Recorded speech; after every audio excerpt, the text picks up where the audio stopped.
Je n'aurais jamais pensé me retrouver dans cette situation. 6 ans de mariage, et j'étais là, assis sur le siège passager de notre vieille Chevrolet, la tension si épaisse qu'on pourrait la couper avec un couteau. Gabriel, mon mari, tenait le volant si fort que ses jointures étaient devenues blanches. Nous revenions de chez ma mère en voiture, et ce qui aurait dû être un retour tranquille à la maison s'était transformé en quelque chose que je n'avais jamais vu venir. Le soleil se couchait, peignant le ciel dans des tons orange et rose. Cela aurait été magnifique si je n'étais pas aussi concentrée sur la tempête qui se préparait à l'intérieur de notre voiture.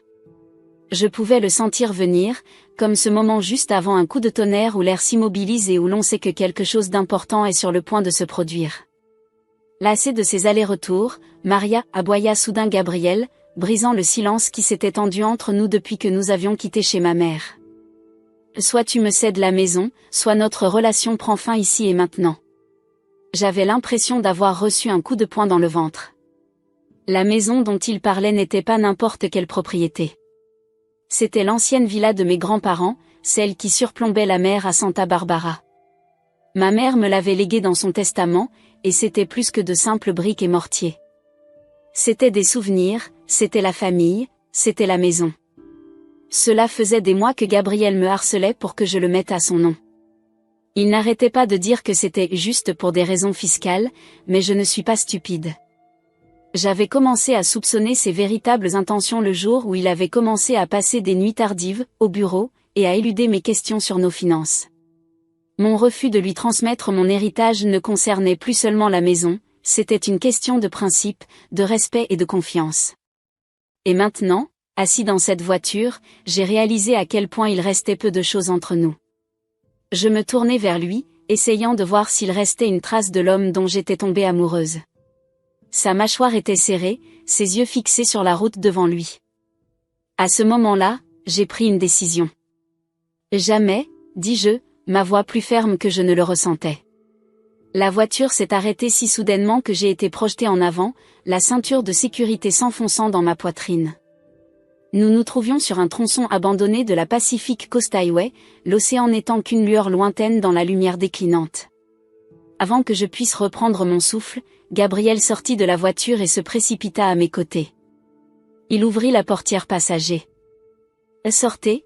a-t-il crié, le visage déformé par la colère. « Tu penses que tu es plus intelligent que moi ? Détermine comment rentrer chez toi. » J'étais assis là, figé, incapable de croire ce qui se passait. Était-ce vraiment l'homme avec qui j'avais partagé ma vie ces 6 dernières années ? L'homme qui avait promis de m'aimer et de me chérir ? À ce moment-là, c'était comme si je le voyais pour la première fois et je ne le reconnaissais pas du tout. D'une manière ou d'une autre, j'ai réussi à déboucler ma ceinture de sécurité et à sortir de la voiture. Mes jambes tremblaient, comme si elles pouvaient céder à tout moment. Mais j'étais déterminée à ne pas le laisser me voir pleurer. Je ne lui donnerais pas cette satisfaction. Dès que mes pieds ont touché l'asphalte, Gabriel a claqué la portière de la voiture. Il est retourné en trombe du côté du conducteur, est monté à bord et, sans même un regard en arrière, il s'est éloigné en rugissant, me laissant seul dans l'obscurité grandissante. Je restais là, regardant les feux arrière de notre voiture disparaître au détour d'un virage. L'énormité de ce qui venait de se passer commençait à prendre conscience. Mon mari venait de m'abandonner sur le bord de l'autoroute. Au-dessus d'une maison. À cause de l'argent. Sur le contrôle. Le soleil était désormais complètement couché et la température baissait rapidement. J'ai enroulé mes bras autour de moi, soudain conscient de combien j'étais exposé ici. La Pacific Coast Highway peut être dangereuse la nuit, surtout pour une femme seule. J'avais besoin de commencer à déménager, de trouver de l'aide, de rentrer chez moi. Mais pendant un moment, je suis restée là, laissant le bruit des vagues lointaines m'envahir. Alors que je commençais à marcher, mon esprit bouillonnait de pensées et de souvenirs. J'ai pensé au jour où Gabriel et moi nous sommes rencontrés, lors d'un barbecue chez un ami à Malibu. Il avait été si charmant, si attentionné. Nous étions restés éveillés toute la nuit à discuter, à regarder le soleil se lever sur l'océan. Je me suis souvenu du jour de notre mariage, à quel point nous avions été heureux et amoureux. Quand les choses avaient-elles commencé à mal tourner ? Quand l'homme que j'aimais était-il devenu cet inconnu qui pouvait me laisser bloqué sur le bord de la route? La première voiture qui m'a dépassé ne s'est pas arrêtée. Ni le deuxième ni le troisième. J'ai continué à marcher, mes talons claquant contre l'asphalte, le son résonnant dans la nuit calme. Chaque pas que je faisais me semblait un pas loin de mon ancienne vie et vers quoi? Je ne le savais pas encore, mais je savais que je ne pouvais pas revenir à l'état actuel des choses. En marchant, j'ai pensé à ma mère.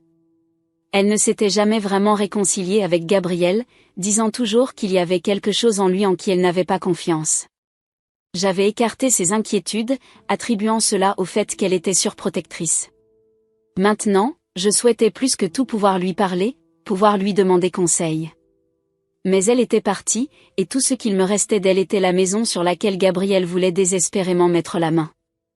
Je ne sais pas depuis combien de temps j'avais marché quand j'ai entendu le bruit d'une voiture qui ralentissait derrière moi. Mon cœur s'est mis à battre la chamade. Était-ce Gabriel qui revenait pour moi? Avait-il réalisé ce qu'il avait fait et était venu s'excuser?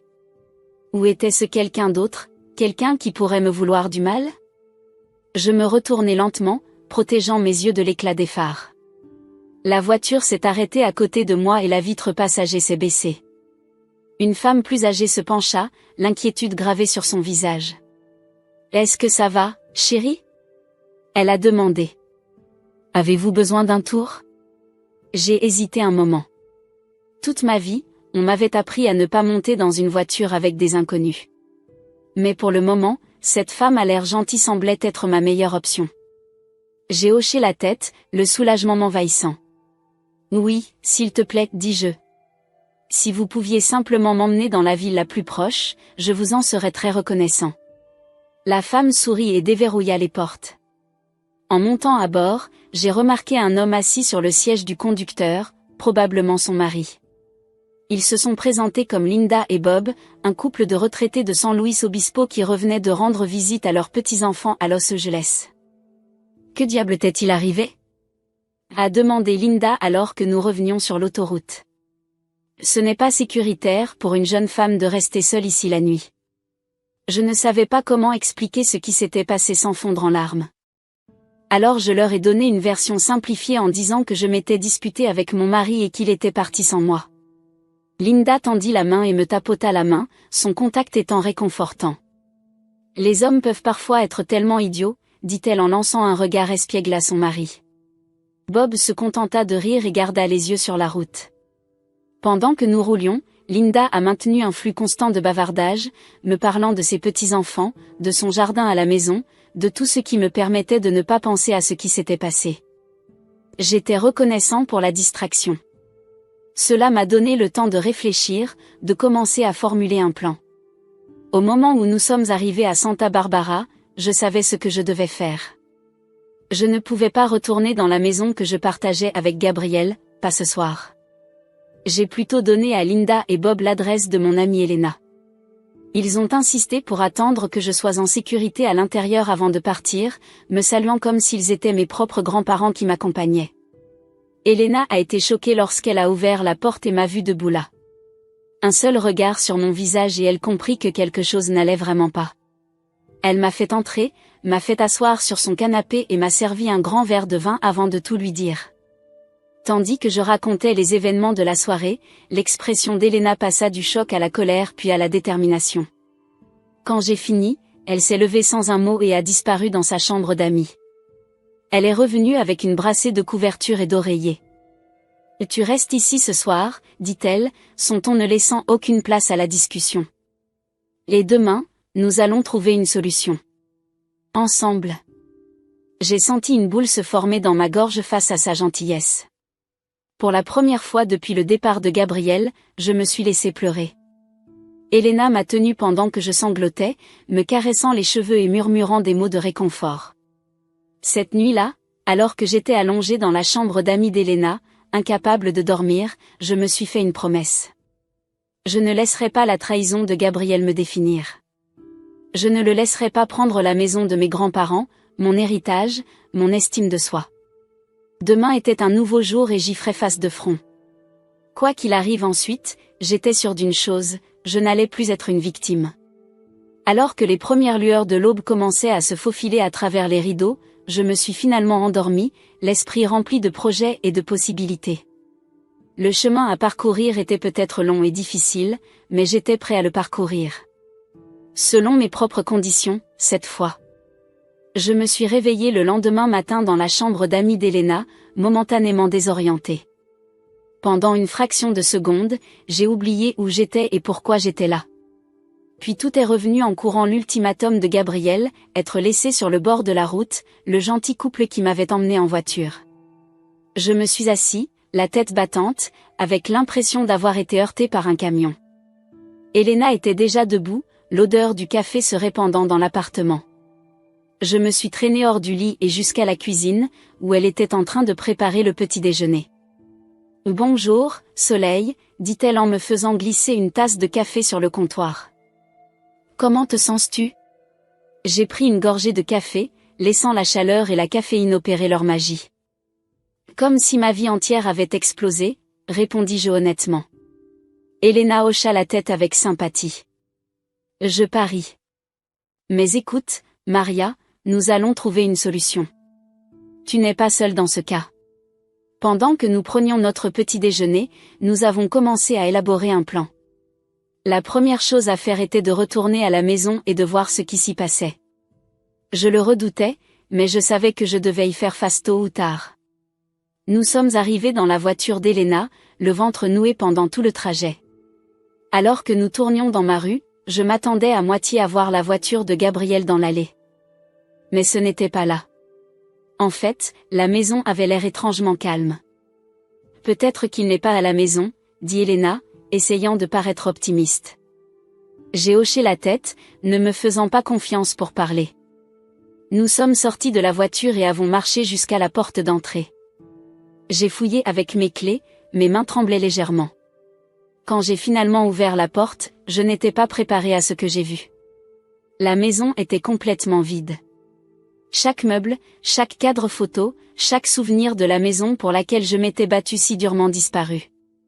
Je me tenais sur le pas de la porte, incapable de bouger, incapable de comprendre ce que je voyais.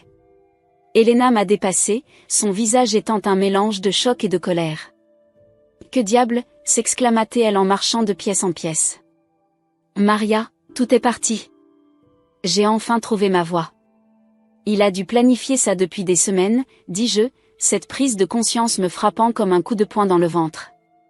Il a attendu que je sorte, a engagé des déménageurs et a mis la maison à nu. Elena revint au salon, le visage rouge de colère.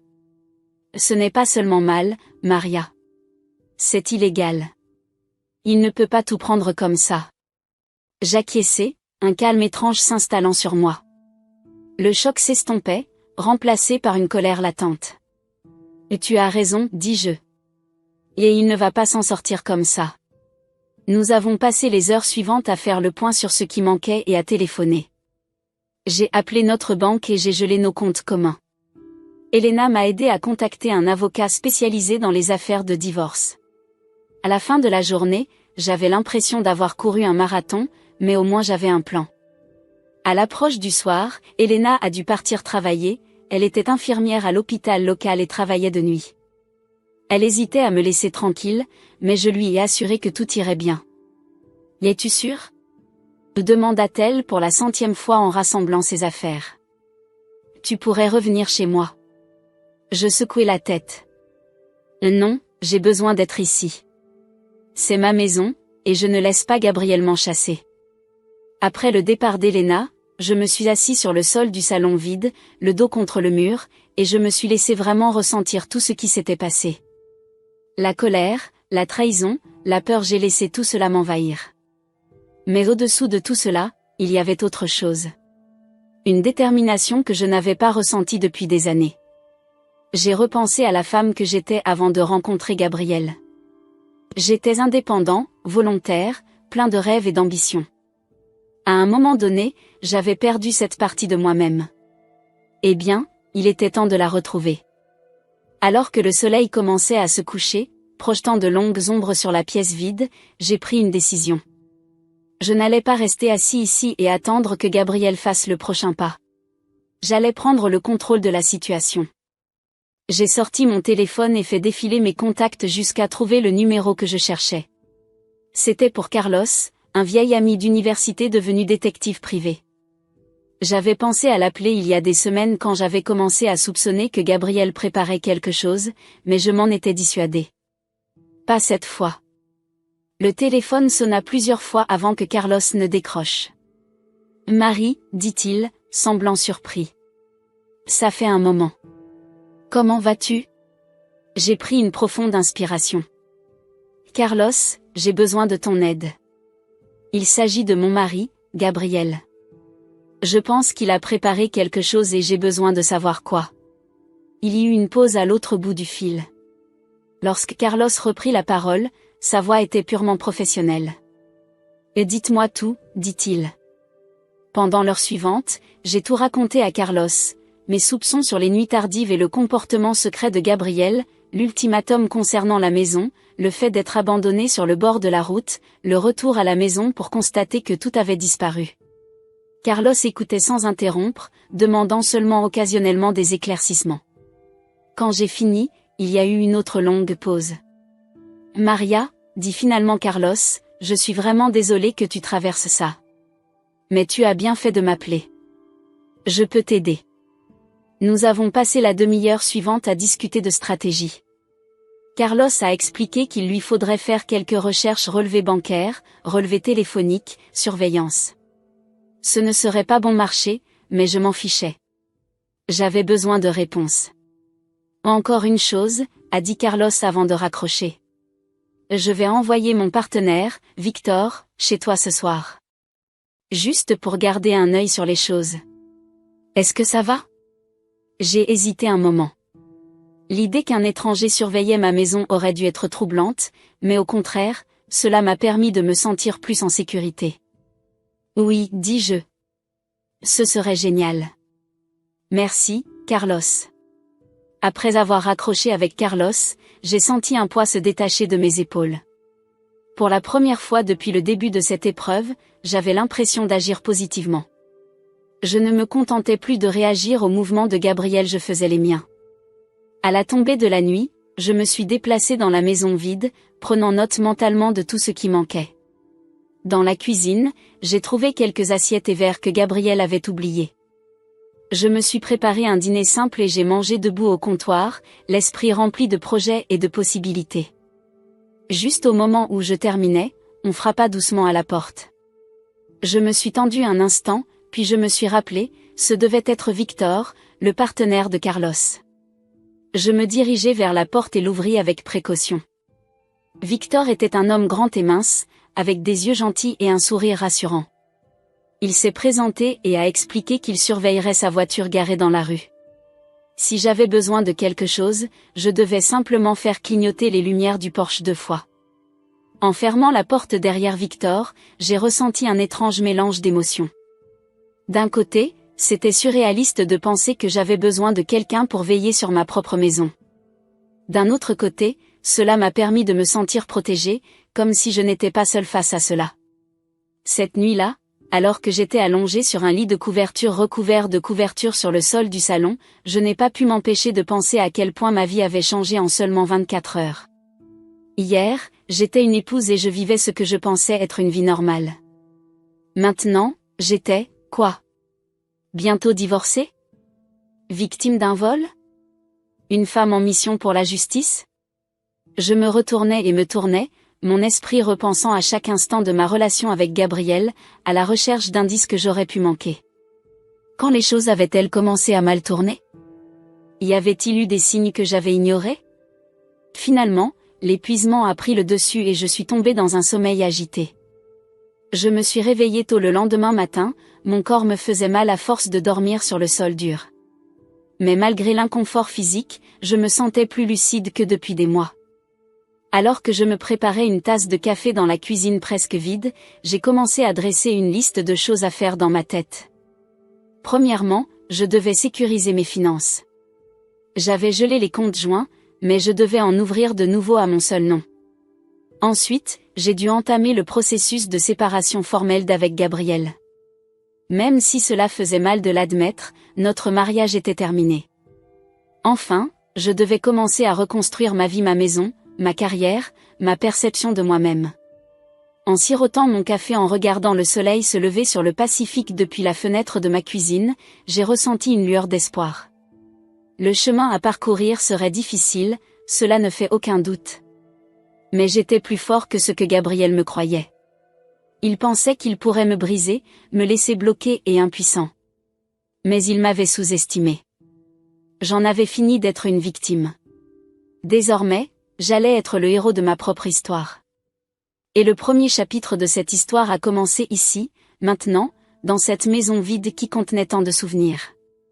Il était temps d'en créer de nouveaux selon mes propres conditions. Les jours suivants se passèrent dans un tourbillon d'appels téléphoniques, de réunions et de paperasses. J'avais l'impression de vivre la vie de quelqu'un d'autre, de vivre des mouvements qui ne semblaient pas tout à fait réels. Mais à chaque pas que je faisais pour reprendre ma vie, je me sentais un peu plus fort, un peu plus moi-même. Elena avait été une aubaine, m'aidant à naviguer dans les aspects pratiques de ma nouvelle réalité. Elle avait même convaincu son frère, qui travaillait dans l'informatique, de venir fouiller la maison à la recherche de caméras cachées ou d'appareils d'enregistrement. Nous n'avons rien trouvé, mais c'était un soulagement d'en être sûr. Carlos et Victor avaient également été occupés.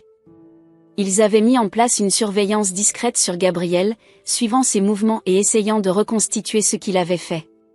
J'étais à la fois impatient et terrifié d'entendre ce qu'ils avaient découvert.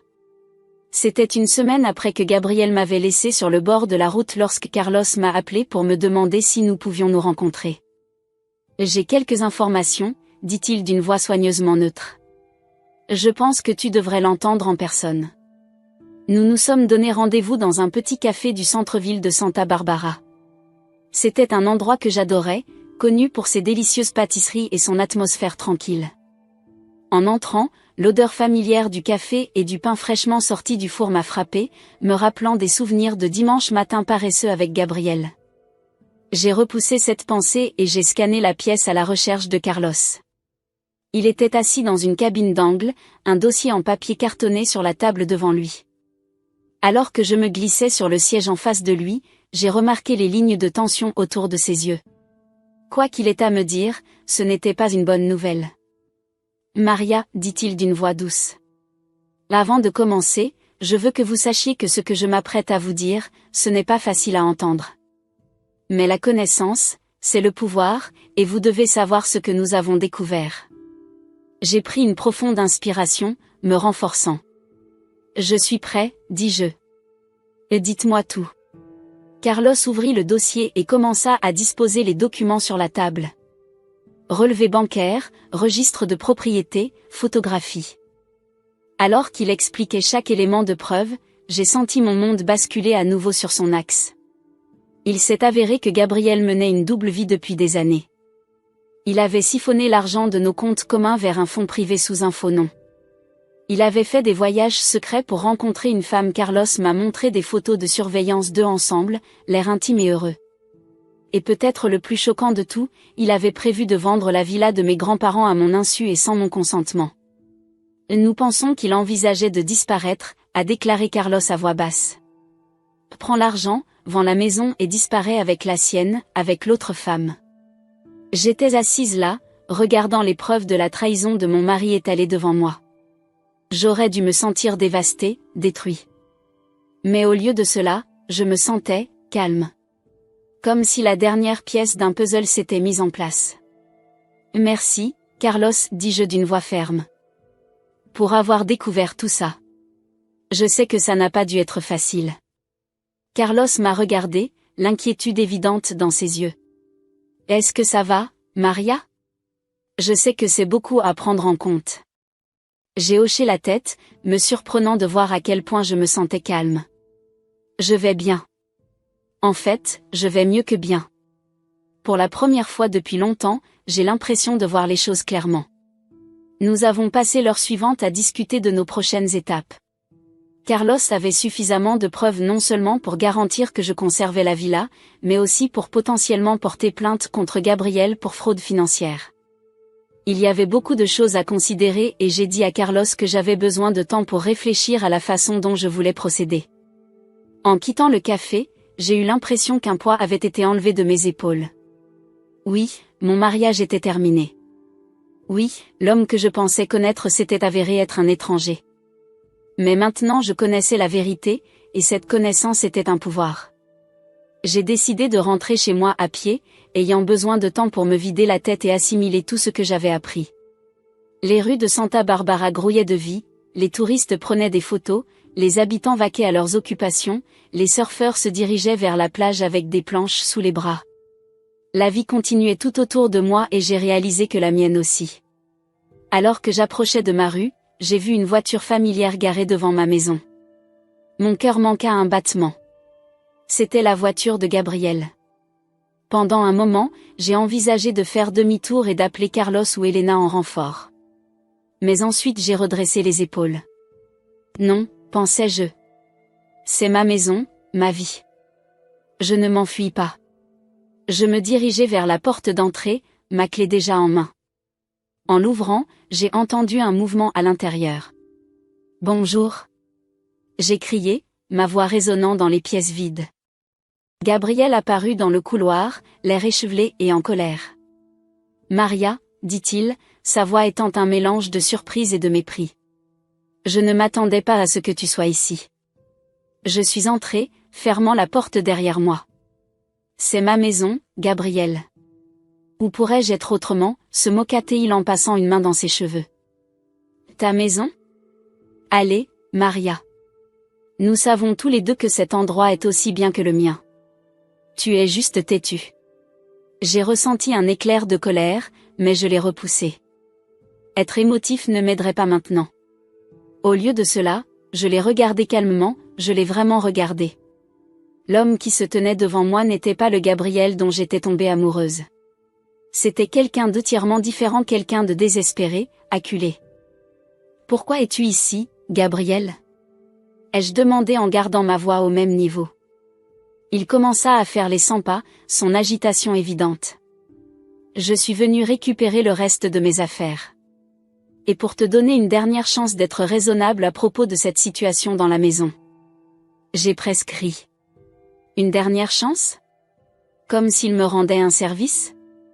Je pense que nous avons dépassé ce stade, n'est-ce pas? J'ai dit. Surtout compte tenu de ce que je sais maintenant sur vos activités extrascolaires. Gabriel se figea, ses yeux s'écarquillant légèrement. De quoi parles-tu? Je me dirigeai vers le comptoir de la cuisine où j'avais laissé mon sac à main.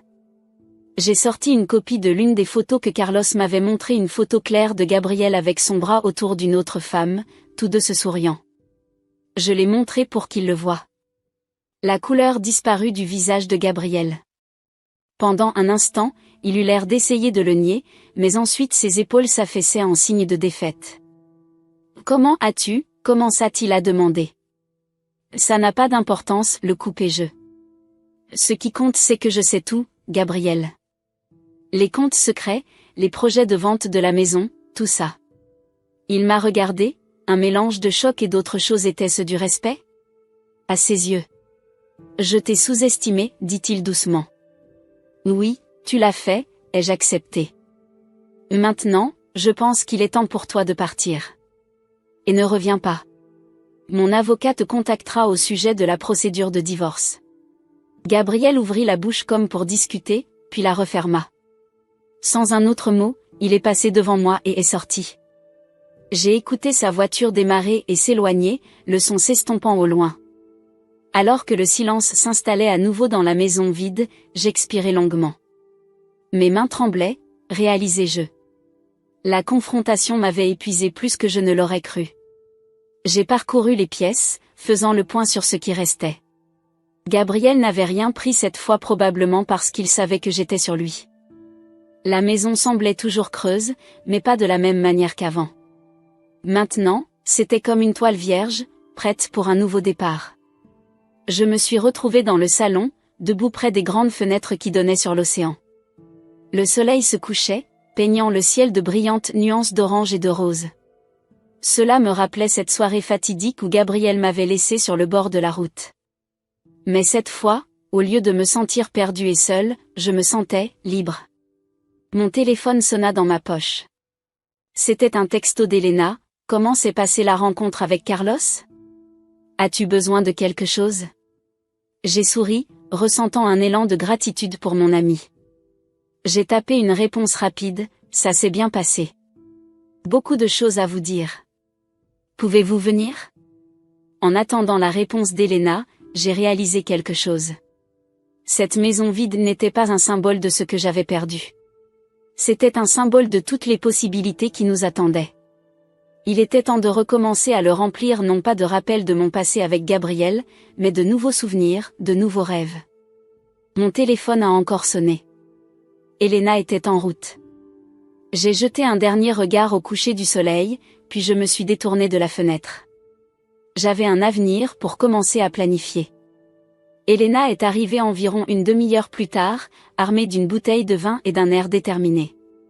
Dès qu'elle est entrée, elle m'a serré dans ses bras. D'accord, renverse, dit-elle en me relâchant. Qu'est-ce que Carlos a découvert? Nous nous installâmes sur le sol du salon, le dos contre le mur, la bouteille de vin ouverte entre nous. J'ai pris une profonde inspiration et j'ai commencé à raconter tout ce que Carlos m'avait dit. Elena écoutait attentivement, ses expressions passant du choc à la colère puis à l'incrédulité. Ce salaud de menteur et de tricheur, marmonna-t-elle quand j'eus fini. Je n'arrive pas à croire qu'il envisageait de vendre la maison de tes grands-parents. J'ai hoché la tête en buvant une gorgée de vin. Je sais. C'est comme, je pensais le connaître, tu sais? Mais il s'avère que je ne le connaissais pas du tout. Elena tendit la main et me serra la main. Tu n'aurais pas pu le savoir, Maria. Il a trompé tout le monde, pas seulement toi. Nous sommes restés assis en silence pendant un moment, le poids des révélations planant entre nous. Puis Elena se redressa, une lueur déterminée dans les yeux. Là alors, quel est le plan? Elle a demandé. S'il te plaît, dis-moi que tu vas le prendre pour tout ce qu'il vaut. Je ne pouvais m'empêcher de sourire devant son enthousiasme. Je ne suis pas encore sûre, admis-je. Carlos a dit que nous avions suffisamment de preuves pour porter plainte pour fraude financière. Mais une partie de moi veut juste en finir avec tout ça, vous savez? Pour continuer ma vie. Elena hocha la tête pensivement. Je comprends. Mais Maria, réfléchis Y. Ce qu'il a fait, ça ne concerne pas seulement toi. Et s'il faisait ça à quelqu'un d'autre? Tu as une chance de l'arrêter. Ces paroles m'ont durement frappée. Je n'y avais pas pensé de cette façon. J'étais tellement concentrée sur ma propre douleur, sur mon propre voyage, que je n'avais pas envisagé la situation dans son ensemble. Et tu as raison, dis-je lentement. Je dois y réfléchir attentivement. Nous avons passé le reste de la soirée à discuter, à élaborer des stratégies, oui, à finir cette bouteille de vin. Au moment où Elena est partie, je me sentais plus centrée, plus sûre de mon chemin à suivre. Le lendemain matin, je me suis réveillée tôt, l'esprit clair malgré le vin de la veille. Je savais ce que je devais faire. J'ai appelé Carlos dès que c'était une heure raisonnable. Je veux poursuivre les poursuites, lui ai-je dit lorsqu'il a décroché. Pas seulement pour moi, mais pour être sûr que Gabriel ne puisse faire ça à personne d'autre. Je pouvais entendre l'approbation dans la voix de Carlos alors qu'il répondait. Je pense que c'est une sage décision, Maria. Je vais commencer le processus tout de suite. Au cours des semaines suivantes, ma vie est devenue un tourbillon de réunions juridiques, de paperasse et de préparatifs. Carlos et son équipe ont travaillé sans relâche pour monter un dossier solide contre Gabriel.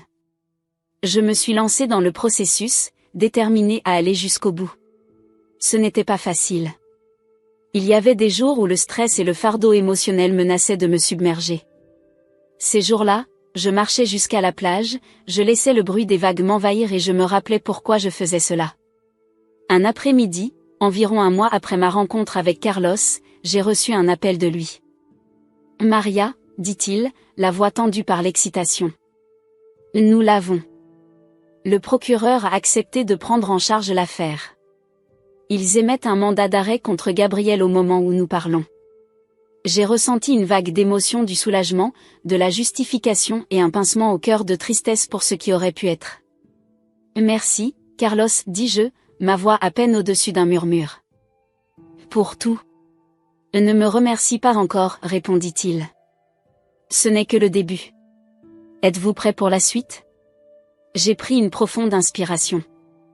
Je le suis, dis-je, surpris par la stabilité de ma voix. Tout ce qu'il faudra. Le lendemain, je me suis réveillée avec les dernières nouvelles. Gabriel avait été arrêté. Son visage était affiché sur toutes les chaînes d'information locales, l'air choqué alors qu'il était emmené menotté. J'ai regardé, me sentant étrangement détaché, comme si je regardais un film sur la vie de quelqu'un d'autre. L'histoire s'est déroulée rapidement par la suite. Alors que la nouvelle de l'arrestation de Gabriel se répandait, d'autres victimes se sont manifestées. Il s'est avéré que je n'étais pas le seul à avoir été trompé et escroqué. Il y avait une série de cœurs brisés et de comptes bancaires vides derrière lui. J'ai reçu des appels de journalistes, voulant connaître ma version de l'histoire. Au début, j'hésitais à parler publiquement. Mais ensuite je me suis souvenu des paroles d'Elena sur le fait d'empêcher Gabriel de blesser les autres. Si partager mon histoire pouvait aider ne serait-ce qu'une seule personne à éviter de tomber dans le même piège, cela en vaudrait la peine. J'ai donc accepté une interview avec un journaliste local respecté. Nous nous sommes rencontrés dans un café tranquille près de la plage, loin de la frénésie médiatique qui entoure le palais de justice. En racontant mon histoire depuis les premiers jours de ma relation avec Gabriel jusqu'à la nuit où il m'a laissé sur le bord de la route, jusqu'aux révélations qui ont suivi, j'ai ressenti un sentiment de catharsis. Avec le recul, a demandé la journaliste, avec un regard gentil mais inquisiteur, y a-t-il eu des signes? Quelque chose que vous auriez aimé remarquer plus tôt? J'ai bien réfléchi avant de répondre. Il y avait des petites choses, dis-je lentement. Des moments où quelque chose ne va pas. Mais l'amour peut vous faire oublier beaucoup de choses. Je ne m'en veux pas de ne pas l'avoir vu plus tôt. Ce qui est important, c'est que je l'ai finalement vu et que j'ai agi. L'interview a été publiée le lendemain. La réponse a été écrasante. J'ai reçu des messages de gens de partout à Santa Barbara et au-delà, partageant leurs propres histoires de tromperie et de fraude, me remerciant d'avoir pris la parole. C'était beaucoup à traiter. Je me suis retrouvée dans les pièces vides de ma maison, cherchant la solitude pour donner un sens à tout ce qui se passait. La maison qui ressemblait autrefois à une prison de souvenirs ressemblait désormais à un sanctuaire. Un soir, alors que j'étais assis par terre dans ce qui était autrefois notre chambre, entouré des échos de ma vie passée, j'ai eu une révélation. Cette maison, cette coquille que Gabriel avait essayé de me prendre, pourrait être plus que ma maison. Cela pourrait être un nouveau départ, pas seulement pour moi, mais pour d'autres qui ont vécu des épreuves similaires. L'idée a pris racine et a grandi. Et si je transformais cette maison en un refuge? Un endroit où les personnes victimes de fraude ou de tromperie pourraient venir guérir, apprendre, reconstruire leur vie?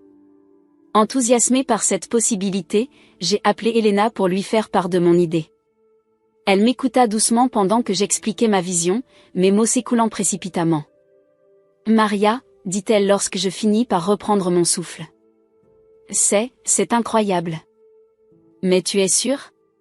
C'est une grande entreprise. J'ai regardé autour de la pièce vide, ne voyant pas ce qui manquait, mais ce qui pourrait être. Je suis sûre, dis-je. Cela semble bien. Comme c'est ce que je suis censée faire. Elena était silencieuse un instant. Puis elle a dit, d'accord.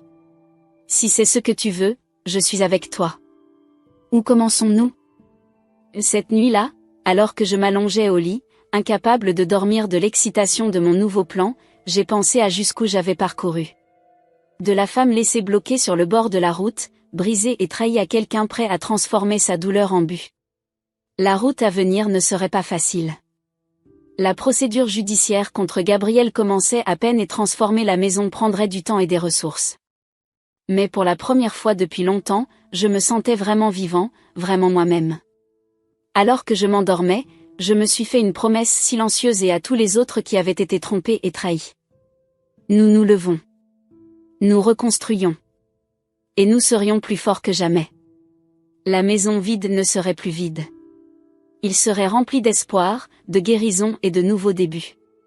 Et moi aussi. Les semaines suivant ma décision de transformer la maison en un refuge sûr ont été un tourbillon d'activités. Elena, fidèle à sa parole, s'est jeté pour m'aider à donner vie à ma vision. Nous avons passé d'innombrables heures à rechercher des programmes similaires, à rédiger des plans et à tendre la main aux partenaires et partisans potentiels. Un samedi matin ensoleillé, alors que nous étions assis à mon comptoir de cuisine entouré de cahiers et d'ordinateurs portables, Elena me regarda avec une lueur espiègle dans ses yeux. « Vous savez, dit-elle, nous devrions vraiment donner un nom à cet endroit. Quelque chose de significatif. » Je m'arrêtai, considérant ses paroles. « Tu as raison, acceptai-je. » Mais quoi ? Nous avons rebondi des idées d'avant en arrière pendant un certain temps, mais rien ne semblait tout à fait correct. Puis, alors que je remplissais nos tasses à café, cela m'a frappé. « Phoenix House, dis-je doucement. Elena haussa un sourcil. « Phoenix House ?» J'ai hoché la tête, me sentant plus sûre à chaque seconde qui passe. « Oui. Comme le phénix s'élevant des cendres. Il s'agit de renom, de créer quelque chose de beau et de fort de la destruction. » Un sourire lent se propage sur le visage d'Elena. « Phoenix House, répéta-t-elle. Je l'aime. » Avec un nom en place, notre projet était plus réel que jamais. Nous avons créé un site web, commencé une campagne sur les réseaux sociaux et commencé à tendre la main aux entreprises locales et aux dirigeants de la communauté pour obtenir du soutien. La réponse était écrasante. Il semblait que tout le monde à Santa Barbara avait été touché par la fraude lui-même ou connaissait quelqu'un qui l'avait été. Alors que Phoenix House commençait à prendre forme, ma vie est tombée dans un nouveau rythme. Mes journées ont été remplies de réunions, de séances de planification et de supervision des rénovations de la maison. Les chambres vides qui s'étaient déjà senties si oppressives débordaient maintenant de possibilités. Mais alors même que je me suis jetée dans ce nouveau chapitre de ma vie, l'ombre du prochain procès de Gabriel se profile. La date a été fixée dans 3 mois, et à l'approche, j'ai trouvé mon anxiété. Un soir, environ un mois avant le début du procès, j'ai reçu un appel inattendu de Carlos. « Maria, dit-il, sa voix serrée avec une excitation supprimée. Je pense que tu dois descendre au bureau. Il y a quelque chose que tu dois voir. » Intrigué et un peu nerveux, je suis allé au bureau de Carlos. Quand je suis arrivé, je l'ai trouvé et Victor se blottit autour d'un écran d'ordinateur, leurs visages illuminés par sa lueur. « Que se passe-t-il » ai-je demandé à l'approche. Carlos leva les yeux, un sourire triomphant sur son visage. « Nous l'avons, a-t-il déclaré. Nous l'avons vraiment eu cette fois. » Il tourna l'écran vers moi, et je me suis penché pour regarder. Ce que j'ai vu a fait de mon cœur la course.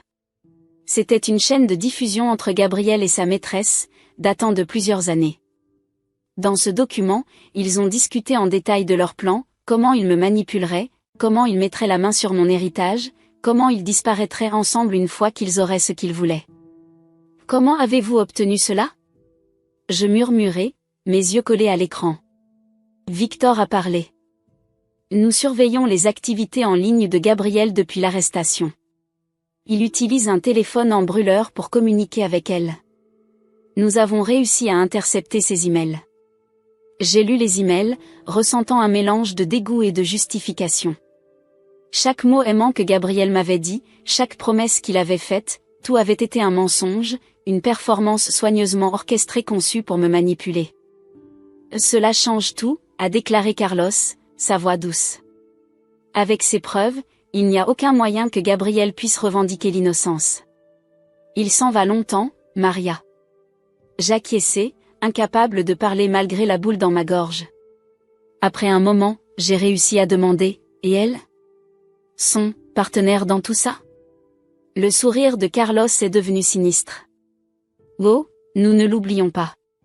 Elle est tout aussi coupable dans tout cela. Nous construisons une affaire contre elle pendant que nous parlons. » Alors que je rentrais chez moi cette nuit-là, mon esprit était sous le choc. J'avais pensé que j'accepterais la trahison de Gabriel, mais le voir si froidement dans ses emails avait rouvert les blessures que je pensais guérir. Quand je suis rentrée à la maison, j'ai trouvé Elena qui m'attendait. Un regard sur mon visage, et elle savait que quelque chose se passait. « Ce qui s'est passé ?» demanda-t-elle, me conduisant au canapé. Je lui ai tout dit, à propos des courriels, à propos de la maîtresse de Gabriel, sur la façon dont il prévoyait cela depuis des années. Elena écouta, son visage un mélange de choc et de colère. C'est salaud, marmonna-t-elle quand j'ai fini. Puis elle m'a regardé, ses yeux flamboyants de détermination. Mais tu sais quoi? C'est bien. C'est exactement ce dont nous avions besoin pour les clouer au mur. J'ai hoché la tête, ressentant une vague de résolution. Et tu as raison, dis-je. Il est temps de leur tourner les tables une fois pour toutes. Les prochaines semaines ont été un flou des réunions et préparatifs juridiques. Carlos et son équipe ont travaillé sans relâche, construisant une affaire à toute épreuve contre Gabriel et sa maîtresse. J'ai été appelé pour des dépôts, demandé à raconter chaque détail de ma vie avec Gabriel. C'était épuisant et épuisant émotionnellement, mais j'ai tiré la force des progrès que nous faisions avec Phoenix House. Chaque fois que je me sentais dépassée par la procédure judiciaire, je me jetais au travail sur la maison. Lentement mais sûrement, il se transformait d'une coquille vide en un espace chaud et accueillant. Enfin, le jour du procès est arrivé. Je me suis réveillée tôt, mon estomac en nœud. Alors que je m'habillais, je me suis aperçue dans le miroir. La femme qui me regarde était loin de la femme brisée et trahie que j'avais été il y a quelques mois. Cette femme était forte, déterminée, prête à affronter tout ce qui se venait. Elena est venue me chercher et nous nous sommes rendus au palais de justice ensemble. L'endroit grouillait de journalistes, le cas de Gabriel était devenu un peu une sensation à Santa Barbara. Alors que nous nous frayions un chemin à travers la foule, j'ai entendu mon nom être appelé, j'ai vu des flashs de caméras qui se déclenchent autour de moi. À l'intérieur, la salle d'audience était emballée. J'ai pris mon siège à côté de Carlos, mon cœur battant la course. Et puis, il était là. Gabriel, conduit par des gardes. Nos yeux se sont rencontrés pendant un bref instant, et j'ai vu un scintillement de quelque chose dans sa peur, peut-être. Regret? Quoi qu'il en soit, il a disparu en un instant, remplacé par le masque lisse et charmant que je reconnais comme son vrai visage. Le procès a commencé et j'ai écouté l'accusation à présenter leur cas. Ils ont présenté des dossiers financiers montrant la fraude de Gabriel, les témoignages d'autres victimes qu'il avait méprisées au fil des ans, et enfin, les courriels entre lui et sa maîtresse. Alors que les emails étaient lus à haute voix, j'ai regardé la façade de Gabriel s'effondrer. Il s'effondra sur son siège, son visage pâle. Son avocat a tenté de s'opposer, de prétendre que les courriels ont été obtenus illégalement, mais le juge l'a rejeté. Les preuves étaient accablantes et irréfutables. Quand c'était à mon tour de témoigner, j'ai pris une profonde inspiration et je suis montée sur la barre des témoins. Alors que je racontais mon histoire, notre mariage, sa manipulation, la nuit où il m'a laissée sur le bord de la route, j'ai ressenti un sentiment de pouvoir que je n'avais jamais connu auparavant. Je n'étais plus une victime. J'étais un survivant et mes paroles allaient s'assurer que Gabriel ne pourrait plus jamais blesser personne d'autre. Le procès a duré des jours, mais à la fin, le verdict a été rapide et unanime. Coupable sur tous les chefs d'accusation. Comme le juge a lu la peine de Gabriel, 15 ans de prison, plus la restitution à toutes ses victimes, j'ai senti un poids me soulever des épaules. À l'extérieur du palais de justice, entouré de journalistes qui réclament une déclaration, j'ai finalement parlé. Aujourd'hui, la justice a été rendue, dis-je, ma voix stable. Mais ce n'est pas seulement pour moi. Il s'agit de chaque personne qui a jamais été trompée, manipulée ou profitée. Aujourd'hui est le jour où nous disons, pas plus. Alors que les caméras clignotaient autour de moi, j'ai continué, et pour quiconque qui a vécu quelque chose de similaire, je veux que vous sachiez, vous n'êtes pas seul. Maison, nous sommes là pour vous aider à sortir des cendres et à reconstruire votre vie. Avec ça, je me suis retournée et je suis partie, Elena à mes côtés. Alors que nous rentrions chez nous, je ressentais un sentiment de paix sur moi.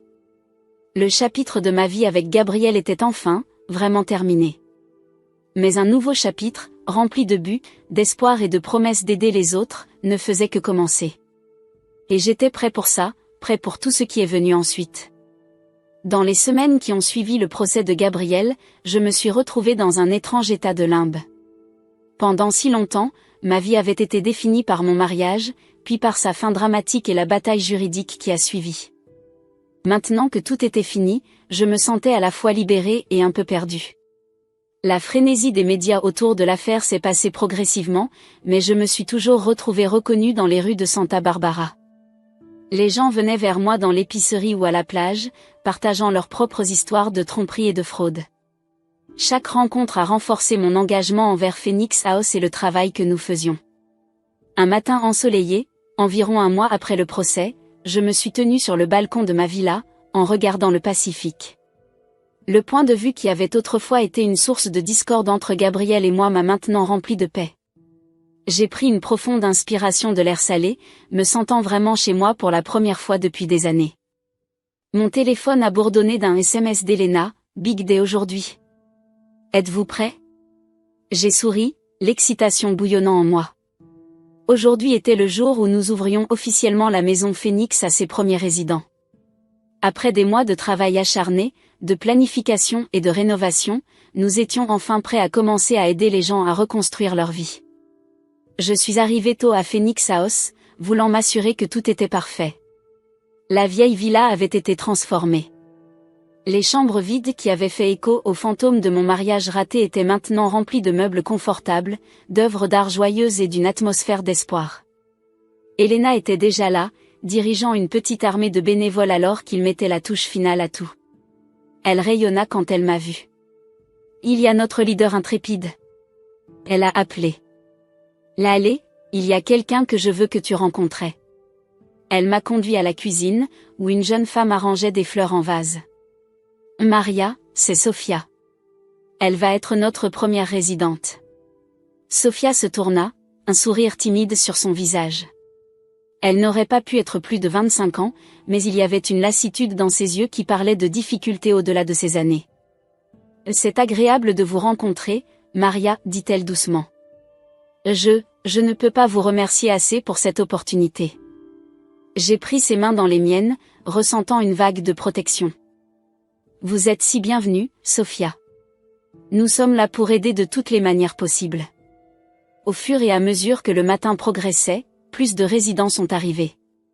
Chacun avait sa propre histoire de trahison et de perte, mais ils ont tous partagé un fil conducteur, une détermination à aller de l'avant, à récupérer leur vie. En les regardant s'installer, en voyant les amitiés provisoires se former, j'ai ressenti un sens de l'objectif plus fort que tout ce que j'avais vécu auparavant. La cérémonie d'ouverture officielle était une petite affaire intime. Nous avions invité certains responsables locaux et dirigeants de la communauté, ainsi que les journalistes qui avaient couvert mon histoire depuis le début. Alors que je me levais pour prononcer mon discours, j'ai regardé la foule rassemblée et j'ai senti une vague de gratitude me laver. Bienvenue à Phoenix House, ai-je commencé. Cet endroit, c'est plus qu'un simple bâtiment. C'est une promesse. Une promesse que peu importe à quel point les choses sont sombres, il y a toujours de l'espoir.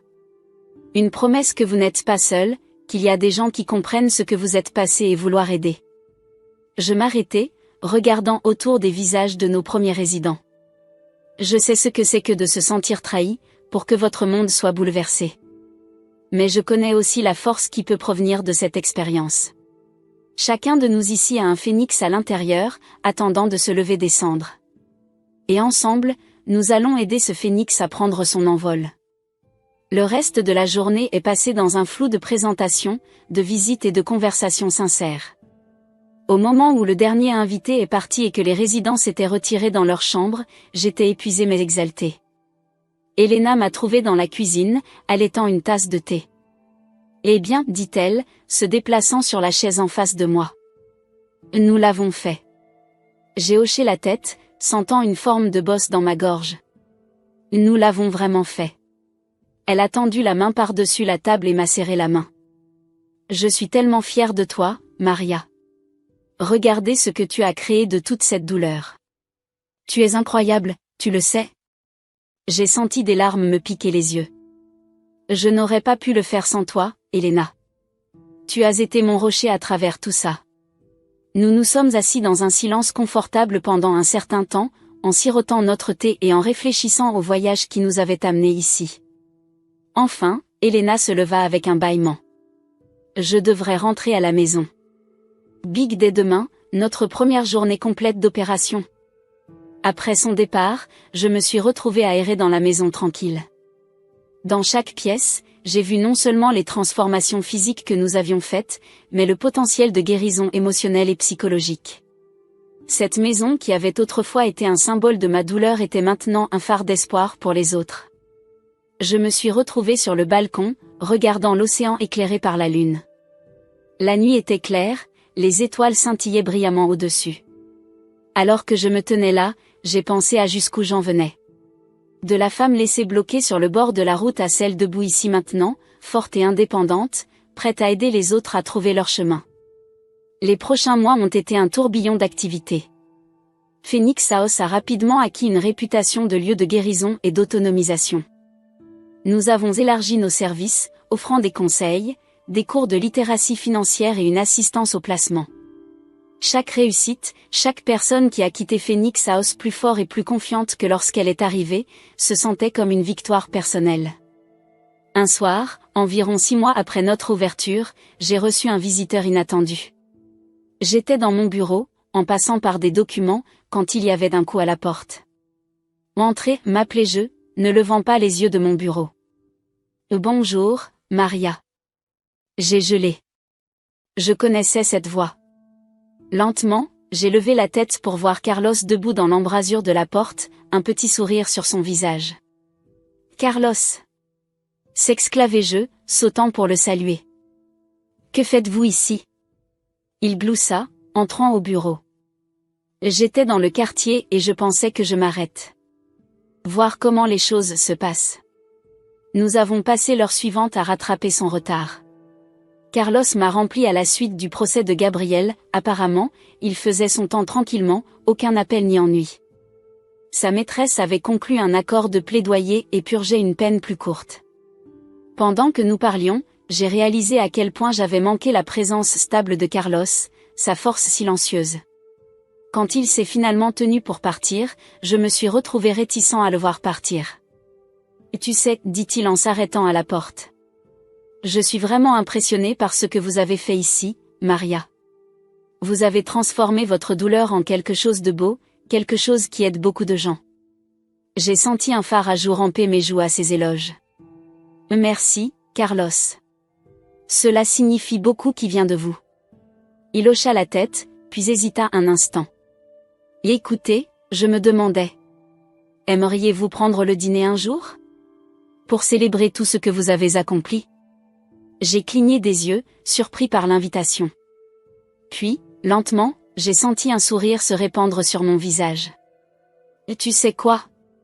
J'aimerais beaucoup ça. Alors que je regardais Carlos partir, j'ai senti un battement d'excitation dans ma poitrine. Pour la première fois depuis longtemps, j'attendais avec impatience l'avenir non seulement en tant qu'aide ou défenseur, mais en tant que Maria, une femme prête à embrasser la vie et toutes ses possibilités. Cette nuit-là, alors que je me tenais sur mon balcon en regardant l'océan, j'ai pensé au voyage qui m'avait amené ici. La douleur, la trahison, les victoires durement gagnées. Chaque étape, peu importe la difficulté, m'avait conduit à ce moment. Je n'étais plus défini par ce qui m'était arrivé, mais par ce que j'avais choisi d'en faire. Phoenix House était plus qu'un simple refuge pour ceux qui avaient été trahis, c'était un témoignage de la résilience de l'esprit humain, au pouvoir de transformer la douleur en but. Alors que je regardais les étoiles scintillantes au-dessus du Pacifique, je ressentais un profond sentiment de paix sur moi. J'étais libre, libre de l'ombre de mon passé, libre d'écrire ma propre histoire. Et cette histoire, je le savais, ne faisait que commencer. La brise fraîche de nuit a caressé mon visage, emportant avec elle l'odeur salée de l'océan et la promesse de nouveaux débuts. J'ai pris une profonde inspiration, me sentant vraiment vivant. Quel que soit le futur, j'étais prêt pour cela. Prêt à vivre, à aimer, à grandir. Prêt à planer sur mes ailes de phénix, s'élevant toujours plus haut dans le ciel sans limite de possibilités.